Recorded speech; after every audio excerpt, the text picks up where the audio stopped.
Explosions impossibles a l'espai, batalles de làser que en realitat són avorrides, tractaments excel·lents i altres lamentables de la gravetat, apocalipsis que són directament ridículs, produccions horribles des del punt de vista científic i altres que han marcat època i que es mereixen el nostre perdó.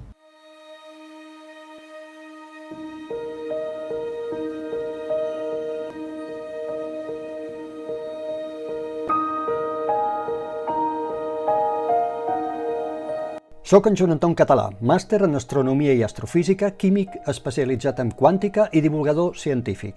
També soc conferenciant i formador en l'àmbit de les organitzacions on utilitzo l'univers per tal d'inspirar i provocar reflexió. Hi ha algú allà fora és el títol del meu nou llibre i també d'aquest podcast, que enregistraré des de casa, al cotxe o passejant pel carrer, amb l'ordinador o amb el mòbil. Esternuts, trucades de telèfon, els gossos dels veïns i algun error que segur que no s'ho voldrà perdre. Tot sense talls ni edició. Benvinguts a Hi ha algú allà fora, un podcast de ciència tal com raja.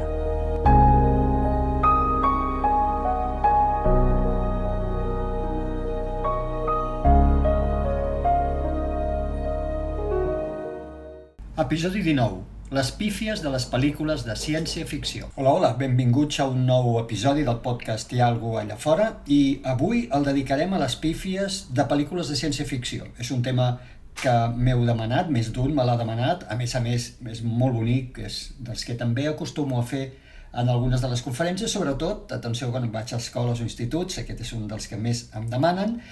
Òbviament aquí no podrem repassar totes les pel·lis, el que faré serà com repassar categories de pífies o de no pífies i dins d'aquestes categories comentarem alguns exemples de pel·lícules. Però abans no comencem us voldria dir que jo distingiria entre les pel·lícules, diríem entre cometes antigues, que han creat una època, que van marcar història, i aquelles modernes. A les antigues no se'ls pot demanar gaire. No sé, estic parlant de la Guerra de les Galàxies o Star Trek i coses d'aquestes que jo penso que els hem de perdonar tot, absolutament tot, perquè van marcar una època, van ser molt icòniques. Però a pel·lícules modernes aquí sí que hauríem d'exigir. Hauríem de ser molt més exigents perquè és imperdonable, ara ho veurem, que en algunes de les pel·lícules més modernes hagin comès errades tan grosses com les que hem comès, ple segle XXI, quan és molt fàcil avui, hauria de ser molt fàcil tenir una assessora o un assessor científic al costat que advertís al director i al productor d'aquelles errades que són absolutament imperdonables. Per tant, diferenciarem aquestes dues categories i per tant no fotré gaire canya a les pel·lícules antigues. I començant en aquestes categories d'errades, començarem parlant de les explosions i el so. D'entrada, ja sabeu que el so a l'univers, a l'espai, el quasi buit que hi ha allà a l'espai no es transmet. El so necessita per transmetre's un mitjà, perquè les ones sonores puguin transmetre's. Això pot ser l'aire, pot ser l'aigua, pot ser els raïls de ferro d'una via de tren, pot ser una roca, però no es pot transmetre el so al quasi buit de l'espai. Dic quasi buit perquè en realitat en podríem dir el buit de l'espai. El que passa que circulen alguns àtoms, de tant en tant, ara en ve un, ara en passa un altre, per això dic quasi buit, però de fet ho podríem assimilar a buit. De fet és el millor buit, molt millor que qualsevol buit que els humans haguem pogut fabricar dins de les nostres màquines de fabricar buits. Per tant, el buit de l'espai, cap so es pot transmetre. Això vol dir que quan veiem explosions i quan escoltem explosions a l'espai, doncs no, a l'espai no escoltaríem cap explosió. Hi ha una frase molt bonica d'un pòster publicitari de la pel·lícula Alien, no sé si és de la primera, de la segona o de quina, que diu "In space no one can hear you scream", que vol dir a l'espai ningú no et pot sentir cridar, i és literal, és així, no hi ha so. Una obra mestra, en aquest sentit, és 2001, una odissea a l'espai, del 1968. Fixeu-vos, es va estrenar abans que arribéssim a la Lluna. I és una obra mestra per molts motius, moltíssims, però un és aquest, el silenci que hi ha, corprenedor, amb moltes escenes d'aquesta pel·lícula on no s'escolta absolutament res, només la respiració de l'astronauta dins del casc. I és que és així, és que és literal. Parlant d'aquesta obra mestra, 2001, us voldria també comentar dues anècdotes, són molt xules. Mira, la primera és que Kubrick, abans de produir la pel·lícula, estava preocupat perquè en aquella dècada dels anys 60 una nau de la NASA havia d'arribar per primer cop a Mart i enviar-nos fotografies de la superfície de Mart. I ell temia que a Mart s'hi poguessin descobrir civilitzacions o restes de civilitzacions. I això, no sé, destrossaria el seu argument, l'argument de la pel·lícula, perquè, clar, descobrir civilitzacions allà fora, vida allà fora, posaria en primera notícia, posaria com a protagonista aquesta notícia i desfaria completament l'argument de 2001. I ell va voler contractar una assegurança que cobrís les pèrdues que tindria la seva pel·lícula quan s'estrenés si és que s'havia descobert vida intel·ligent a Mart. I va contactar amb la companyia Lloyds d'assegurances, és una de les companyies més famoses, més prestigi del món, de Gran Bretanya, i els analistes de Lloyds ho van estudiar i van declinar, van dir que no oferien una assegurança, de manera que no es va contractar aquesta assegurança. Quina llàstima per Lloyds, perquè van perdre una oportunitat de negoci tremenda, perquè avui encara, passats 60 anys, no hem descobert pas vida intel·ligent fora de la Terra, bueno, de fet aquí tampoc. I això vol dir que haguessin fet un negoci rodó. La segona anècdota és que Kubrick va contactar a Carl Sagan i li va demanar consell sobre com s'haurien de representar els alienígenes a la pel·lícula 2001. I Carl Sagan va fer una recomanació de les seves, molt bona. Va dir, cura, perquè tots portem unes ulleres antropogèniques que ens fan pensar, ens fan mirar l'univers tal com nosaltres veiem el nostre entorn, i podríem caure en el ridícul, com han fet moltes altres pel·lícules, de representar els alienígenes d'una forma, no sé, similar a la nostra, amb braços, amb dits, i Sagan va dir amb molt criteri, Kubrick, mira, el millor que pots fer és no representar-los, deixar que implícitament hi siguin a la pel·li, que sigui l'espectador que se'ls imagini, però en cap moment tu els representis, i això és el que va fer Kubrick. Per tant, obra mestra de 2001, Un Odissea a l'espai, de Stanley Kubrick, i amb recomanacions de Carl Sagan. Continuant en el tema de les explosions, no només no hi ha so en les explosions a l'espai, sinó que tampoc no hi ha foc. No hi ha foc. Per què? Perquè hi hagi foc hi ha d'haver combustió, i perquè hi hagi combustió hi ha d'haver-hi oxigen.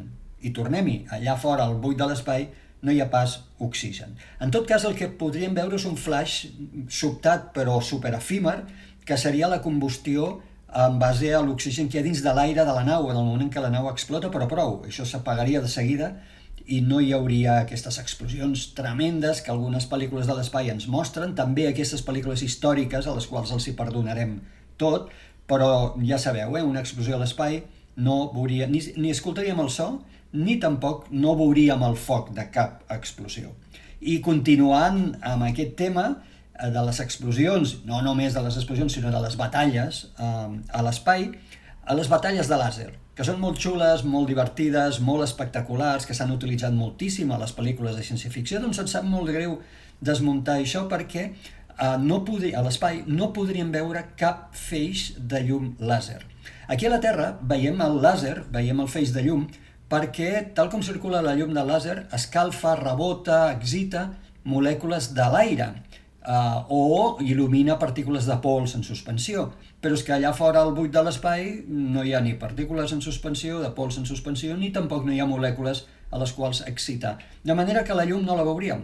Allà fora a l'univers no veuríem cap feix de llum a les batalles de làser. Seria molt avorridot, entenc que seria una cosa com molt avorrida, es perdria un dels efectes potser més espectaculars dels que hi ha, però no veuríem, la batalla existiria, els làsers farien mal, en fi, sí que es podrien emprar, evidentment, per una batalla, però torno a dir, el feix de llum no el veuríem pas.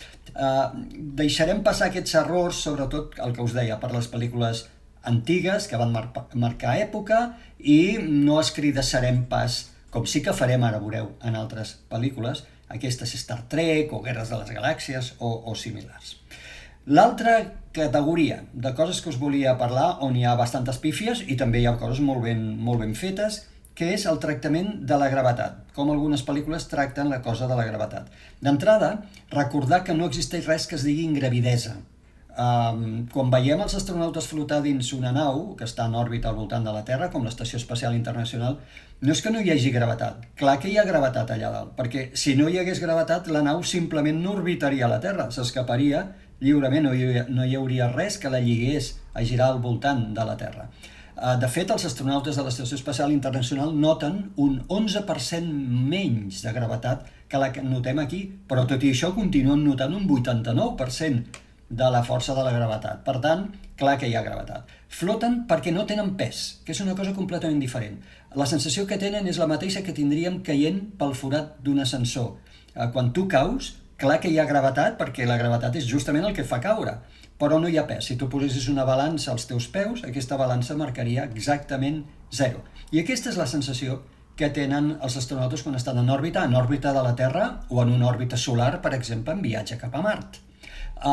Quan ho explico o vull explicar a les escoles d'una manera divertida, utilitzo unes diapositives que em vaig fer on surt el meu amic el coiot i el correcamins. Els nens i nenes d'avui no saben exactament què és això, però la meva generació sí que ho sabem, i ens va marcar molt. I és una escena que m'invento on el coiot vol atrapar el correcamins amb un coet, marca Acme, per suposat, amb un coet lligat a l'esquena. Aquesta és una escena molt típica del coiot, però el que fem en aquest cas és ens disparem el coiot fa una paràbola en el cel i torna a caure i s'estavella, típica escena del coiot. Però llavors el coiot pensa i utilitza un coet més potent. Fa una paràbola encara més alta, més llunyana, més llarga, però torna a caure. I així va provant coets fins que finalment aconsegueix provar un coet tan potent que s'eleva, fa la paràbola, aquesta paràbola comença a caure, però per cada metre que aquesta paràbola cau, la Terra s'allunya també 1 metre del coiot simplement per la curvatura de la Terra. En aquest moment el coiot s'acaba de posar en òrbita. Podeu imaginar això?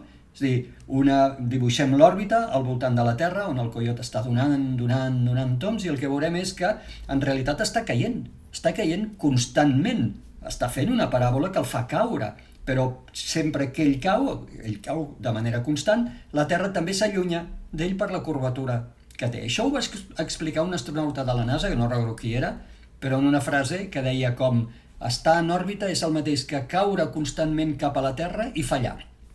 Doncs això és estar en òrbita. Però hi ha gravetat.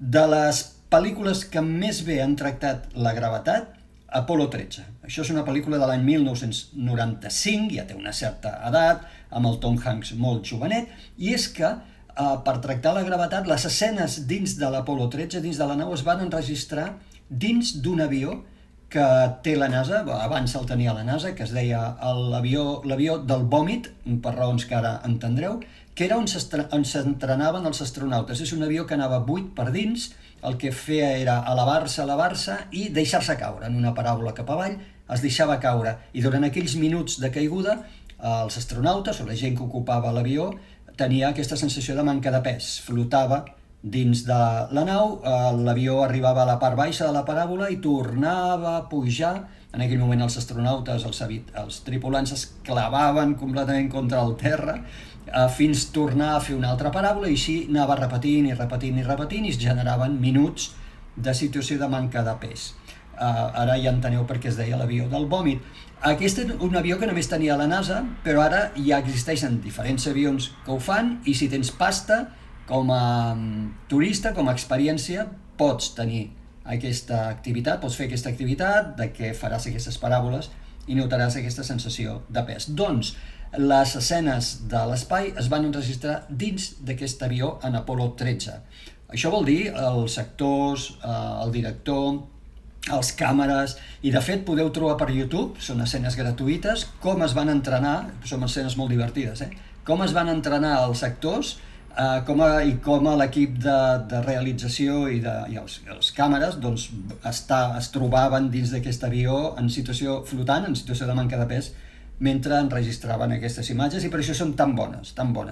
Per tant, fantàstic Apolo 13, a pesar que té una certa edat, per com s'han pogut fer aquestes escenes i donarem aquí uns aplaudiments. Aquests són molt entusiastes, sí, jo penso que en podem donar algun altre. Aquests són més calmats, més moderats, però en fi, que molt bé aquesta pel·lícula. Què més tindríem d'això de la gravetat? Bé, doncs ara crec que ens toca, potser no tant aplaudiments, ens toca més aviat això que ara escoltarem. Molt enfadats, El públic el tenim molt rebotat perquè anem a parlar dels nyaps més grossos, de les pel·lícules més horribles que hi ha, pel·lícula relativament moderna, és Armageddon, de l'any 1998. És un nyap rere nyap. És una pel·lícula que des del punt de vista científic no es pot salvar absolutament res. Només es pot salvar la banda sonora d'Aerosmith, però res més.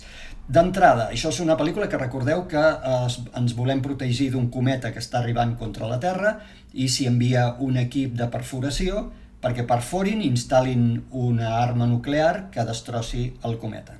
Bé, a veure, veurem la pel·lícula i ens n'en fotrem directament perquè els veurem, els astronautes, caminar per sobre del cometa com si res.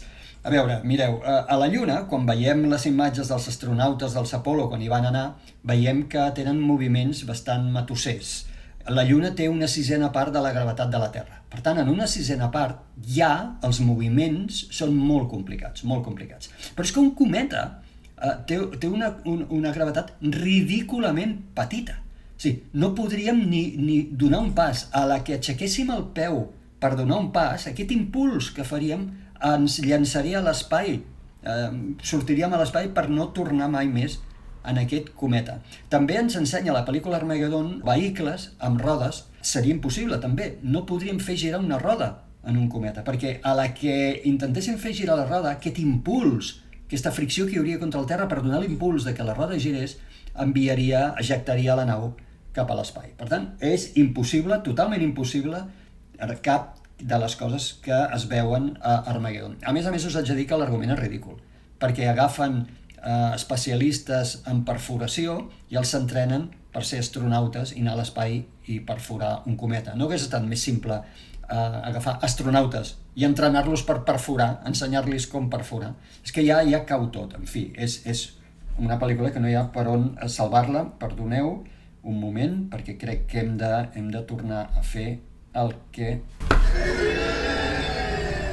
Sí, tornem a veure. Aquest és més contundent, sí, aquest ha estat més contundent la reacció. Aquest és Armageddon. Què més tenim pel que fa a la gravetat? Gravity, pel·lícula del 2013 amb el George Clooney i la Sandra Bullock. Molt polèmica aquesta pel·lícula, perquè anomenant-se Gravity un esperaria que el tema de la gravetat estés ben tractat i doncs no. Hi ha dues escenes que van ser molt polèmiques i molt comentades. No sé si heu vist la pel·lícula, però en tot cas les escenes, sobretot aquesta primera que ara us recordaré, la podeu trobar també a YouTube. Trobareu el fragment directe de l'escena. Si busqueu per la pel·lícula i per pífies o mistakes o coses d'aquestes, us sortirà aquesta escena. És l'escena en què mor George Clooney. Us vaig a descriure aquesta escena. Hi ha hagut una explosió a la nau, la Sandra Bullock ha quedat lligada pel peu en un cable que la manté unida a la nau i George Clooney passa disparat, impulsat per l'explosió, i amb una mà aconsegueix agafar-se en un altre cable que aguanta Sandra Bullock en una mà i queda tibant d'aquest cable. Per tant, la imatge és la nau, un cable lligat als peus de Sandra Bullock, que es troba totalment estirada, amb la mà aguanta un altre cable totalment estirat, a on s'ha aferrat George Clooney, que també es troba estirat i tibant d'aquest cable. George Clooney se n'adona que aquesta tensió que està generant ell està fent que el cable que ha lligat als peus de Sandra Bullock s'estigui deslligant i decideix suïcidar-se, decideix deixar-se anar per salvar Sandra Bullock. Doncs això és impossible, perquè un cop George Clooney s'ha agafat el cable i el cable ha quedat tensionat, i tenim aquesta imatge d'una nau, un cable, Sandra Bullock, un cable i George Clooney, ningú està tibant de ningú. Tot això es troba en òrbita estable, estan en òrbita estable. Quan George Clooney era disparat per l'impuls de l'explosió, sí, hi havia un impuls que estava movent George Clooney, però a la que George Clooney s'ha agafat en el cable i el cable s'ha tensionat i s'ha aturat el moviment, ja ningú s'està movent. O al contrari, tots s'estan movent, però exactament a la mateixa velocitat i en òrbita. L'única cosa que hauria d'haver fet Sandra Bullock per salvar George Clooney és tibar gentilment del cable, fer res, espitjar, tibar cap a ella del cable, i George Clooney hagués vingut suaument i a poc cap a la Sandra Bullock per abraçar-se els dos i ja està. És una escena que és totalment impossible. Es va comentar molt i el director, no sé si el director o el productor de la pel·lícula es va defensar dient que el cable aquest que tensava entre Sandra Bullock i George Clooney encara no havia absorbit del tot l'impuls, la tibada de George Clooney, i això és el que estava fent que Sandra Bullock es deslligés. Per això tampoc, no cola, perquè l'escena dura minuts, per tant, el cable de sobres ja havia absorbit tot l'impuls de George Clooney. Per tant, molt malament aquesta escena, i l'altra, també polèmica, és una altra en què Sandra Bullock plora dins del casc i es veuen les llàgrimes rodones dins del casc de Sandra Bullock que floten, sense pes. Ai, un bon intent, però totalment incorrecte. Mireu, les llàgrimes que estan fetes bàsicament per aigua, l'aigua té una propietat que es diu la tensió superficial. Aquesta propietat és la que fa que, per exemple, quan tu llences aigua a una paret, tot i que l'aigua et caurà a terra, però la paret quedarà mullada i quedaran gotes aferrades. La tensió superficial el que fa és que l'aigua s'adhereixi, té tendència a adherir-se. Això és el que fa que l'aigua mulli, o que es creïn les gotes. I a l'espai hi ha un vídeo molt xulo d'un astronauta canadenc que es diu Chris Hadfield, que t'ensenya com funciona plorar a l'espai. Ell ho simula posant-se aigua sota els ulls, i l'aigua, per tensió superficial, les llàgrimes queden enganxades a la cara. I ell continua posant-se més aigua i més aigua i més aigua, i la gota creix, és molt espectacular aquest vídeo, també el trobareu, creix, però es queda totalment aferrat, una supergota que es queda aferrada a la pell gràcies a la tensió superficial. Per tant, en situació de manca de pes de l'espai, mana encara molt més la tensió superficial, que fa que l'aigua tingui tendència a quedar-se adherida a la cara i no surti en forma de gotetes petites, i ja quan surt és que és una supergota grossa que ha aconseguit sortir. Per tant, malament Gravity, i directament necessitem fer això. O també això. O també això. Ja us dic que és una pel·lícula que ha estat molt comentada, i n'hi ha una altra, curiosament, que es diu Passengers, que va ser feta 3 anys després, on el director de Passengers agafa aquestes dues escenes de Gravity i les replica, de manera diferent, però el que és l'errada, la replica ben feta. És directament una mofa, és fotre-se'n de Gravity. Això també va ser molt comentat. Tractament força bo de gravetat és la que veiem també a la pel·lícula The Martian de l'any 2015, que protagonitza Matt Damon, que queda abandonat a Mart. De fet, estan molt bé els paisatges de Mart, el fet que a Mart pugui moure objectes molt més pesats, perquè Mart té la tercera part de la gravetat de la Terra, per tant, en el mateix esforç pots aixecar 3 cops més de pes. Tot això està molt bé i, torno a dir, els paisatges són molt xulos. Però hi ha una errada important, que a la primera part de la pel·lícula hi ha una tempesta de sorra immensa que el que fa és tirar a terra els astronautes, a Matt Damon, i fa que l'hagin d'abandonar i hagi de quedar en allà. Doncs no, això és impossible. Tot i que Mart sí té tempestes de sorra, té vents i tempestes de sorra, algunes molt grosses, que poden arribar a cobrir totalment durant setmanes un hemisferi del planeta. L'aire allà, l'atmosfera és 100 cops més feble que la nostra atmosfera, de manera que els vents no tenen potència suficient com per tirar a terra una persona, menys una nau, res. Són molt febles des del punt de vista de la força que tenen, de la capacitat que tenen per empènyer i per moure coses, de manera que aquesta tempesta de sorra de la primera part no és possible. La resta de la pel·lícula, torno a dir, hi ha algunes coses que les exageren, com sempre, però s'ha d'entendre que és una pel·lícula i ha de tenir emoció, però està molt ben parida.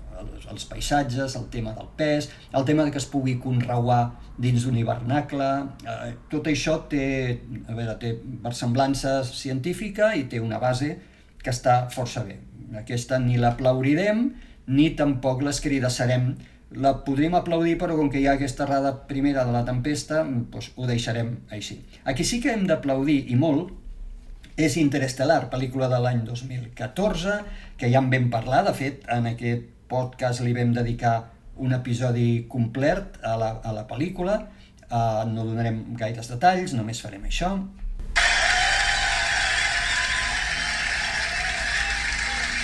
Molt entusiasta, a veure aquesta altra. Aquests són més seriosos, aquests són més de concert, de sala de concert. A veure aquest altre. Vaja, aquest s'ha costat arrencar, Jo em quedo amb els primers, per Interestelar, em quedo en aquests primers, entusiastes del públic. Recordem, pel·lícula de Chris Nolan com a director, que va escriure Kip Thorne, Premi Nobel de Física, especialista en forats negres, i ja li vam dedicar aquest episodi. És una pel·lícula que està molt ben parida des del punt de vista científic, com no podia ser d'una altra manera. I una altra pel·lícula que està molt bé és Contact, de l'any 1997, escrit el llibre original pel Carl Sagan, i després es va fer la pel·lícula produïda per la tercera dona del Carl Sagan, que és l'Anne Druyan. Aquí, per cert, vam tenir la fortuna de tenir a Barcelona fa un any, perquè el Museu de Ciències Naturals de Barcelona la va convidar a venir per atorgar-li un premi a la divulgació científica. Vaig tenir l'enorme plaer i honor de que em demanessin que conduís l'acte de lliurament d'aquest premi. Vàrem poder anar amb l'Andruian a dinar, que ens va explicar anècdotes tremendes de la vida amb Carl Sagan. En fi, aquesta va ser la productora de la pel·lícula Contact.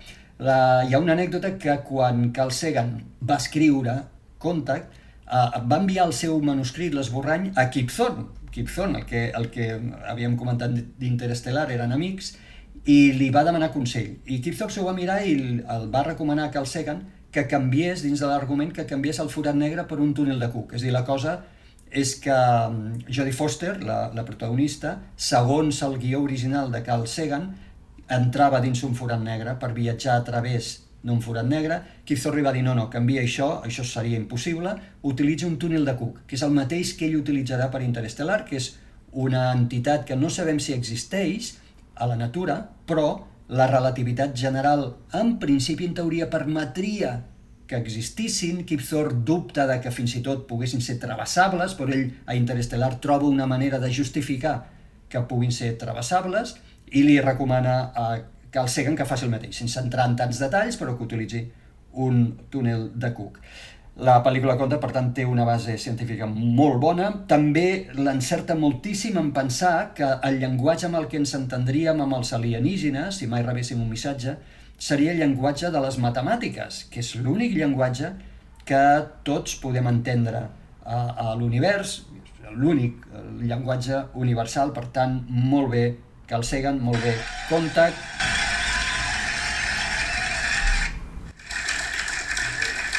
Superbé. De les pel·lícules, jo si no l'he vist 20 cops, no l'he vist cap. Més pel·lícules. Hi ha una altra categoria d'errades que tenen a veure amb la perspectiva, amb com es representen les coses en perspectiva a les pel·lícules, i us posaré un exemple. Hi ha una pel·lícula moderna que es diu Ad Astra, de l'any 2019, amb el Brad Pitt com a protagonista. Aquesta pel·lícula va de que Brad Pitt se'n va cap a l'òrbita de Neptú per saber què li ha passat al seu pare, que va desaparèixer en una missió a on anava a buscar civilitzacions. Les escenes lunars, abans passa per la Lluna, les escenes lunars que ja són boníssimes, boníssimes. La crítica aquí va ser unànim quan es va estrenar la pel·lícula. Estan molt ben enregistrades aquestes imatges, són calcadetes el que un podria veure a la Lluna, aquests paisatges avorridots, grisos, molt il·luminats pel sol, molt ben parida aquesta part, però hi ha un error bastant important de perspectiva. En un moment de la pel·lícula es diu que la Lluna està en fase plena i Brad Pitt està circulant per la Lluna en un buggy, en un vehicle, i en el cel es veu la Terra pràcticament tota també plena i il·luminada. Això és impossible. De fet, les fases a Terra i Lluna van canviades. Quan nosaltres veiem una Lluna plena, els habitants de la Lluna veuen una Terra nova. Quan nosaltres veiem una Lluna en quart creixent, des d'allà es veu una Terra en quart minvant. Sempre van canviades. És un efecte de perspectiva. És ben bé com un mirall. És la imatge especular.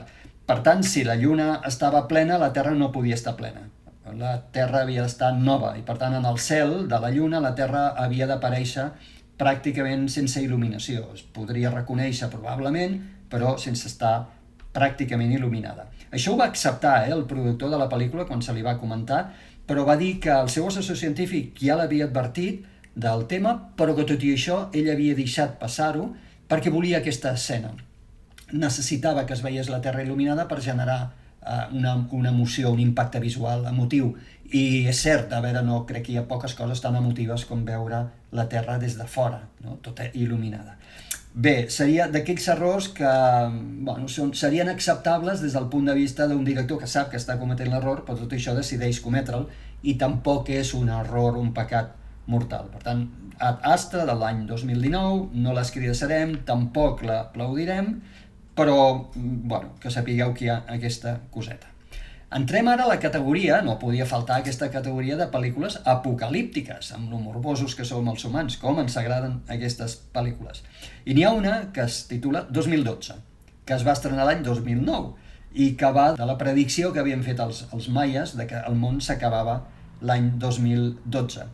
Bé, com que no es va acabar l'any 2012, els que s'ho creien van traslladar, van canviar la data, van dir que no havíem interpretat, evidentment, no havíem interpretat bé la predicció dels maies i que en realitat no era el 2012 i ho van posar en una altra data, la data aquesta no sé si ha arribat, arribarà i llavors diran que hem mal interpretat i posaran una altra data i així si continuen fent-ho ho endevinaran. Per tant, endavant, companys, que aneu bé per endevinar-ho.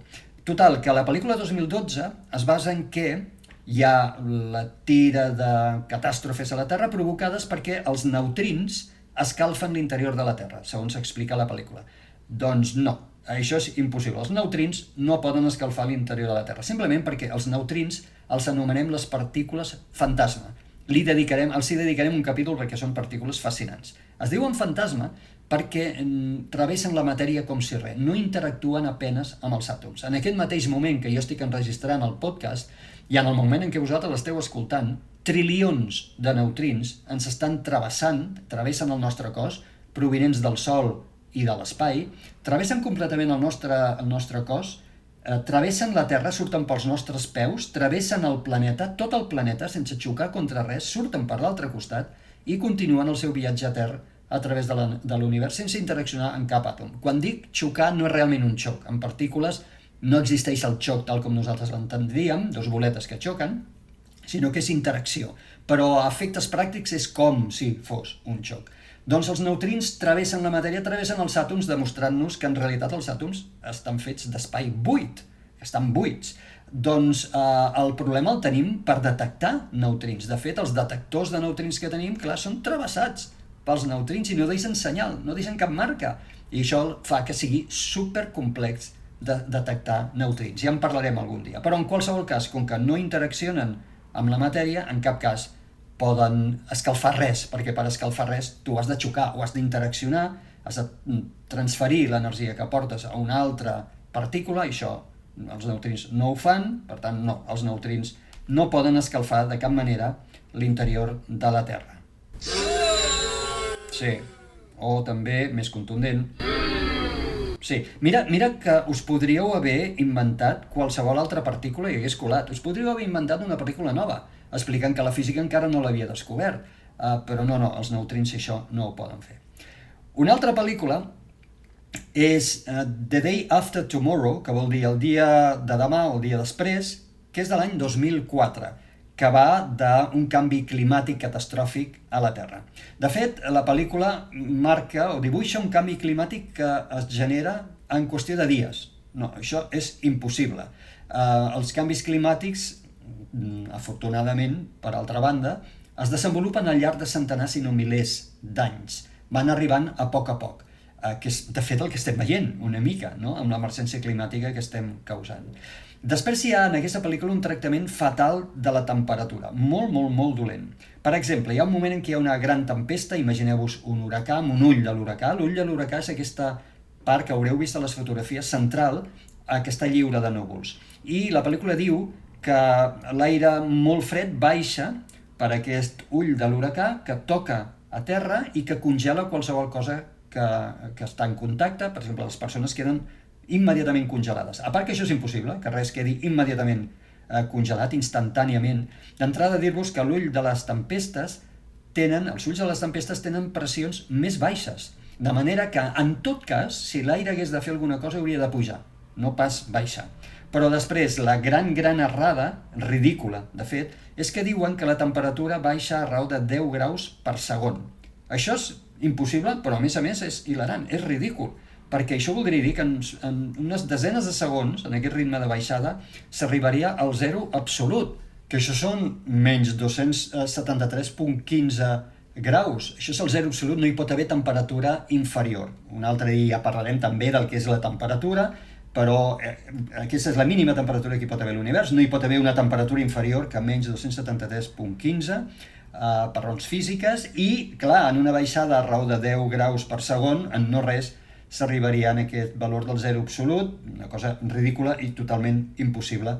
Per tant, molt malament en aquesta pel·lícula, per tant, deixeu-me que trobem això. També podem dir donar això. Sí, fatal la pel·lícula El dia de després, no sé com es va traduir, jo crec que com El dia de després. Una altra categoria que no podia faltar en aquest podcast és el de la genètica. I clar, i aquí tenim Jurassic Park de l'any 1993 i tota la seqüela de Jurassic Park i de Jurassic World que va venir després.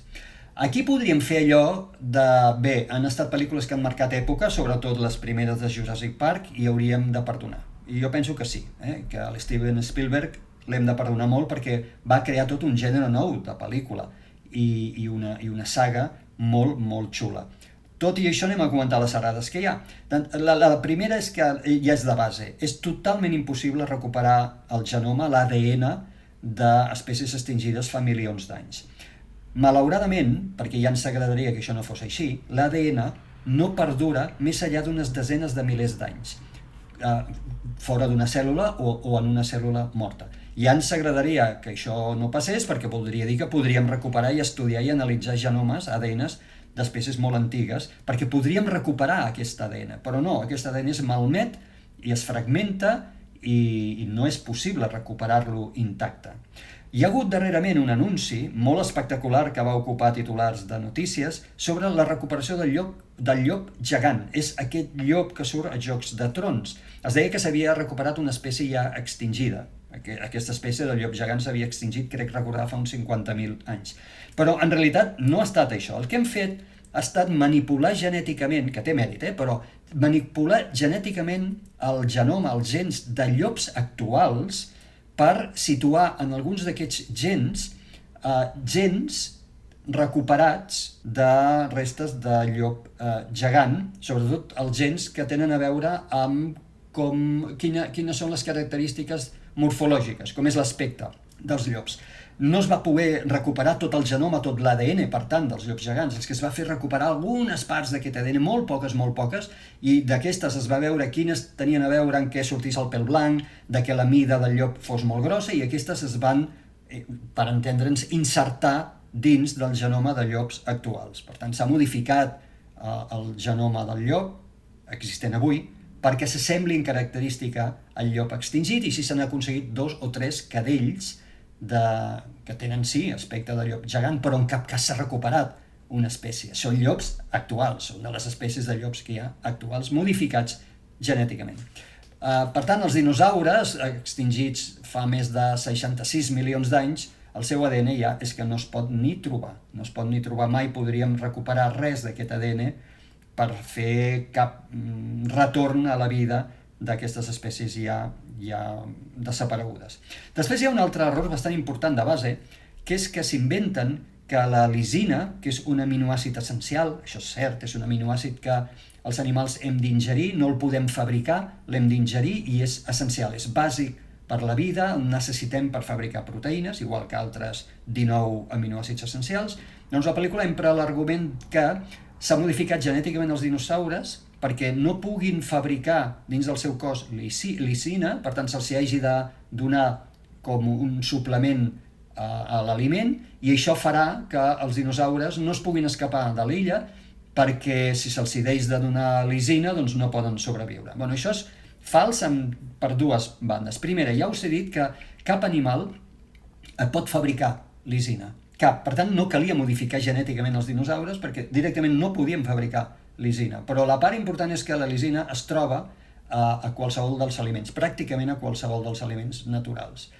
Si no estaríem morts, no existirien perquè, torno a dir, no podem fabricar lisina. Per tant, totalment se'n va a terra tot aquest argument de no, és que els hi hem de donar lisina, com si fos una píndola, no? I si se'n van fora, ningú no els hi donarà la lisina i no podran sobreviure Per tant, això és totalment fals, totalment fals. I després hi ha un altre punt força important al llarg de la pel·lícula, que és que els especialistes en dinosaures ens diuen que s'ha representat algunes espècies de manera falsa, i una de les que més falsament es representa, protagonistes total de la saga, són els raptors. De fet, els raptors, a l'època en què vivien el tiranosaure, és a dir, l'època una mica que s'està dibuixant a la pel·lícula, els científics diuen que eren espècies relativament petites i que moltes ja tenien plomes, és a dir, que eren directament, fent burla, directament gallines. Eren gallines. Clar, jo entenc que Steven Spielberg no pogués representar els raptors amb el paper tan protagonista que tenen i tan malèfic, no els pogués representar com a gallines. Ens hauríem patat el pit de riure, però la qüestió és aquesta. I com aquesta, altres també, altres científics comenten que hi ha algunes espècies, el tiranosaure rex, per exemple, fan moure d'una manera, en una rapidesa de moviments, que els experts ens diuen que no, que el seu esquelet, la seva estructura no permetia aquests moviments. Aquí jo penso que és una pel·lícula d'aquestes que hem de perdonar. Per tant, no escridassarem aquesta saga, aquesta Jurassic Park i tota la seqüela posterior, perquè va marcar aquesta època i perquè són pel·lícules que s'han convertit en icòniques.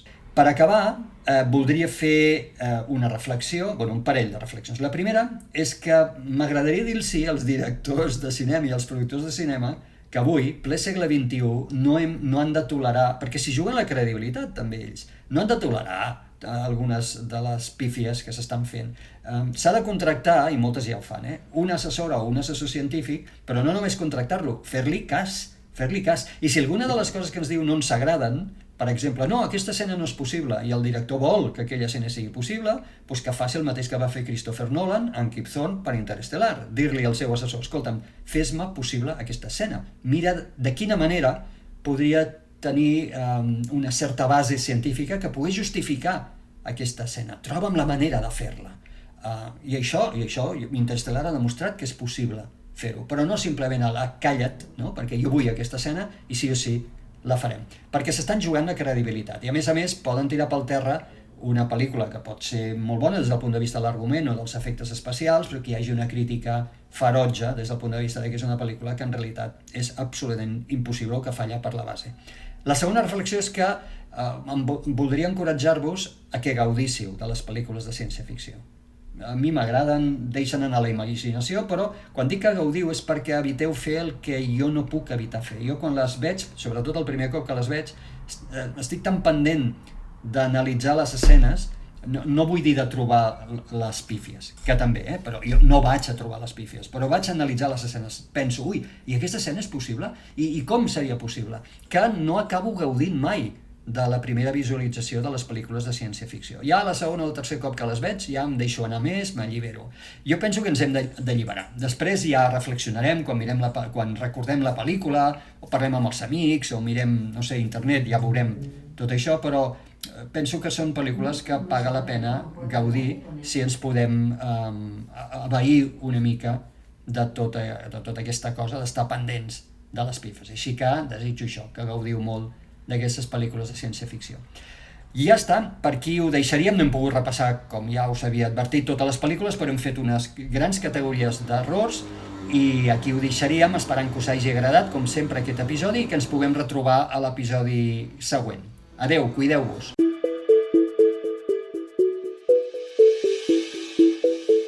Espero que us hagi agradat aquest contingut.